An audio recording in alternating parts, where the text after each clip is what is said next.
এত এত শশা হচ্ছে, আমি কি বলবো আপনাদেরকে।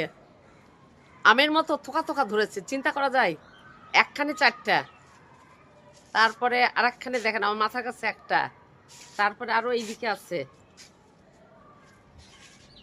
আরো এইদিকে আছে। এই যে এত শশা, এই শশার জন্য আলাদা একটা জায়গা দিতে হবে আমার মনে হচ্ছে। এত শশা ধরেছে, চিন্তা করা যায় না।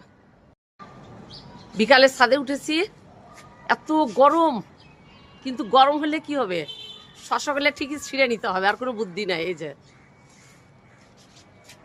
তারপরে আরও ছিঁড়ব। এই যে এখানে আছে প্রচুর, এগুলা রাখলে এই যে এখান থেকে এটা ছিঁড়ব, এই যে আর আরেকটা ছিঁড়ব। বোটা ভালোই শক্ত, এই যে ছিঁড়লাম। আর এই দুটা থাক, এই দুটার সাথে আরেকটা আছে, আর একটু বড় হবে, আরেকটা ছিঁড়ব।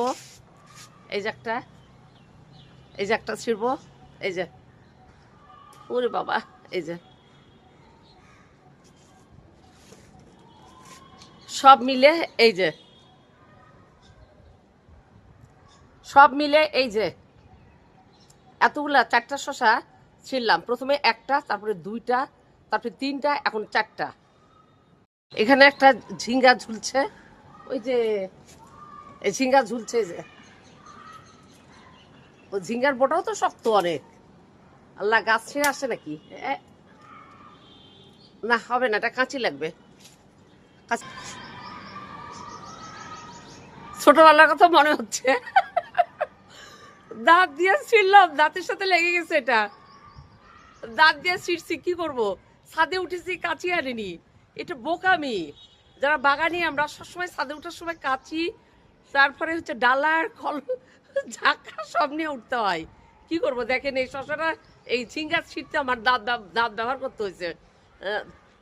দাঁতের মধ্যে লেগে গেছে, এই যে এই যে এই চাবড়া। ছোটবেলার কথা মনে পড়ে গেল।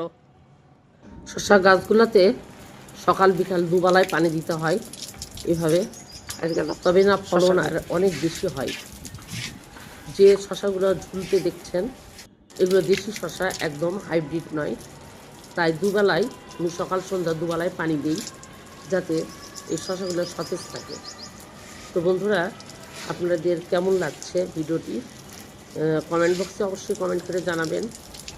আমি আপনাদের কাছে সেই উত্তরটা জানতে চাই যে আমার ছাদ বাগানের শসার যে সৌন্দর্য আপনারা কেমন উপভোগ করলেন এবং কেমন লাগলো।